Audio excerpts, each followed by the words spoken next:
Hello, welcome to another edition of Infinite Campus TED Talk. This one will be on setting up an ad hoc filter to get grades. So, here we go. Enough of the excitement. To set up our grades, we need a couple of things to get started, or one thing specifically to get started, and that is we need to have the student ID numbers of all of our cherubs. So, you may have a roster that's already got that on there. I just wanted to show you real fast as far as where we need to go to find that. But down here at the bottom, as long as that pause button doesn't get clicked, reports on the roster, I'm just going to use a blank spreadsheet. And when I print that blank spreadsheet, I want to show student number. And so then when I generate the report, I wasn't paying attention. I hit the wrong class, so we'll try again. We're going to change this to my advisory. And now we'll show student number, and now we'll generate report. And like I said, you may already have that already. I don't, so I would need to print this off or write those down. I will probably write those down, but that's what we need to move forward. So there's step one. Step number two, we need to go over into the tools side of campus. So we clicked on instruction, and we clicked on tools, and we're going to create an ad hoc filter. So here we go. There's our ad hoc filter area. Now, I'm going to have quite a few more than you will, but that's what happens. So here we go. Query wizard and student. Now, I guess to stop a second, if you had one of these created last year, then it probably still works. The only issue is your student numbers would probably be incorrect. So you would need to adjust that with new student numbers. Starting from scratch is what we're going to do, so we'll work on that. Otherwise, you just hit edit. But I'm going to do a query wizard, and I'm going to do it on a student, and we're going to create that. So I'm going to create a query, an ad hoc, and I'm going to call this 1718 advisory grades.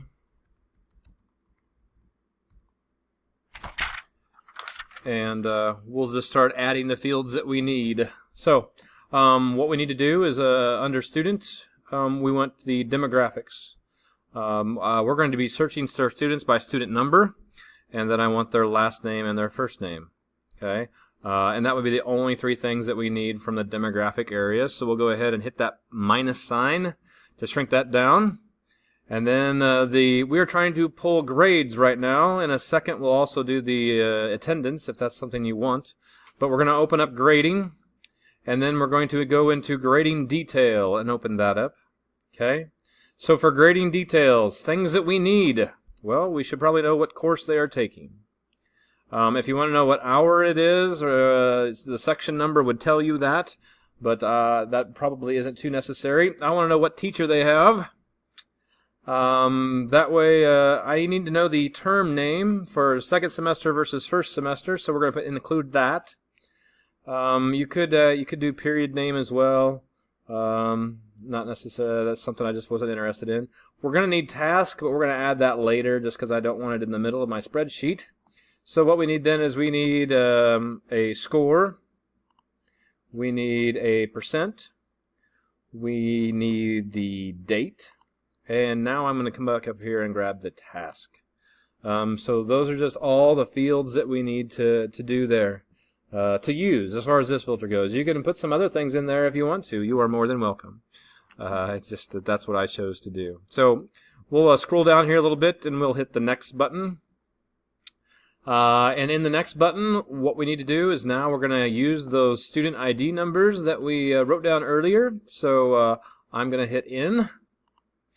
And then over here, I am going to then type in all of my advisory student IDs. So, ID numbers need to be separated by commas. You can do commas and spaces or whatever you choose to do. So, comma. And then we'll continue to type those in. Now, because I tested this out earlier, my computer remembered all the ones I typed in earlier, so that'll be nice for me later. But I'm going to pause right now to go ahead and pretend like I was entering my numbers, and we'll be back in a second with all those numbers entered. Alright, so I've madly been typing, and I now have all of my student ID numbers entered in there. which is really all I needed to make this work. So in is the key operator, and then we have all my ID numbers, and so really the only thing left then is to hit save and test. So save and test, just it saves my filter, and it's going to also bring me back the results that I have. And so here are my results. I can go ahead and blow that up, and I can see all my cherubs and what teacher they have, and what grades are posted and what grades aren't posted. So that was the goal in there. Some of you, just in case, you may have not got anything to pop up because you have a pop-up blocker set up and going. So I'm going to talk you through that real fast. I don't think it's going to record, but up here in the see my cursor. If I go to the right, we're going to see let's see if can I slide this? There we go. My menu, and we're going to go into options. Again, this is for Firefox. And if we look over here on the left-hand side, we see something called Content. And inside of Content, you may have this block pop-up windows checkmarked. And if it is checkmarked, that is preventing you from seeing your pop-up window that will house your advisory grades. So you need to uncheck that, and then we can close out of there and move on with life. And so that was it. That was all there was to setting up a grade check for your advisories, as far as you going out and checking all their grades, just so you can keep a handle on that. Also remember, that's why we post grades, is so we can pull that relatively easily. And so if we haven't posted grades, I guess I would urge you to try to get that done, especially with parent-teacher conferences coming up within, what, a week and a half? So that needs to be something to get taken care of. I also said we were going to do attendance for advisory. So in case you would like to do that, you can keep listening. If not, stop listening. Anyway, here we go. We're going to go back to the filter designer because we have to start all over again. Except I really don't want to type in all those numbers again. So what I'm going to do is somewhere I'm going to see my 17, 18 advisory grades that I have here. So I'm going to click that guy, and then I'm going to hit copy. So that will copy that filter, and pretty soon, after it thinks for a little bit, it will say it created one. Now, it has the name of copy of, and we can immediately hit edit. Okay, and we are going to edit the copy of. So I'm going to come up here, and it's no longer going to be a copy of, but it's going to be 17, 18 advisory attendance. And there she be. All right, so now we're going to pull attendance thingies. So if I come back over here, I no longer want all of these grading things. I don't want them anymore. So I clicked on the first one. You can't see me, but I'm holding down my shift key. And I'm going to click the last one. So that selects all of those. We don't want any of those grading ones, so we're going to pop the left-hand arrow, and poof, they're gone. Now, we are creating an attendance filter. So we're going to go down here and find attendance. Now we have all sorts of options here in attendance. I'm going to choose section mark count. You could probably find it in other places, but I'm sure it will be here because I checked earlier. So, again, just so we have a difference between first semester and second semester, I'm going to put a term name in there. I am going to put a course name in there.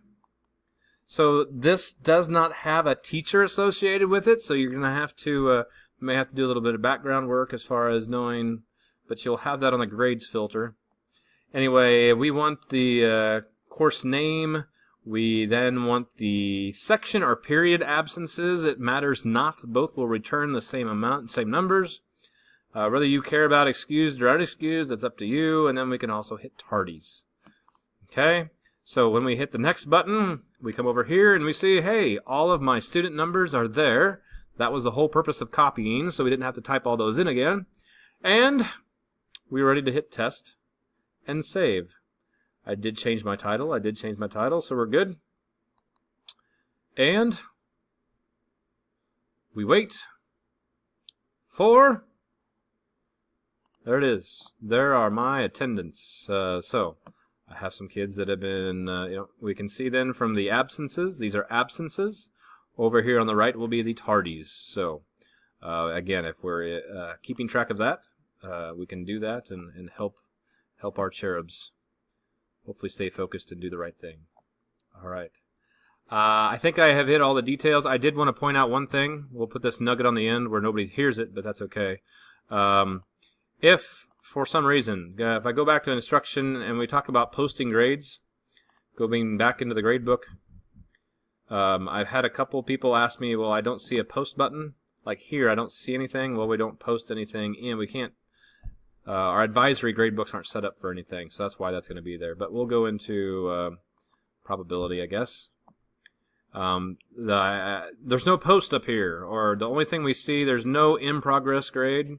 Well, there's no in progress grade because I have not set up a grading. I have not gone into my grade calc options and turned that on because it defaults to no calculation. So a couple of people have asked me that, so I thought I would stick it here, of course, where nobody will hear it, but that is what it is. So I think I have, I don't know how long I've killed you for. It's black behind that background, so I can't tell.